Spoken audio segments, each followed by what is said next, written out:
Bismillahirrahmanirrahim. Assalamu alaikum. My name is Hassan and today we are going to create 5 or 6 column layout in Formidable form in WordPress. Before starting work, it's my request, please subscribe my channel. Thank you. Now back to our work. So we are in form page. Now go to form builder. Now you see 2 column layout. So we are going to create 5 or 6 column layout. Now you see field, so you can add any field according to requirement. Now drag and drop it like this.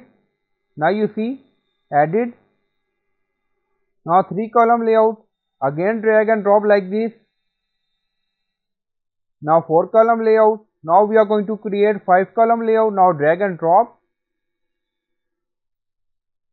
Now you see 5 column layout, again drag and drop to create 6 column layout. Now you see, and then click on update, and then you see form was successfully updated. Go to form page and refresh the page.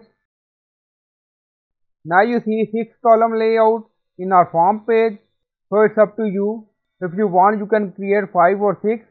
So I hope you like this video. Please like, comment, share, subscribe. Thank you for watching.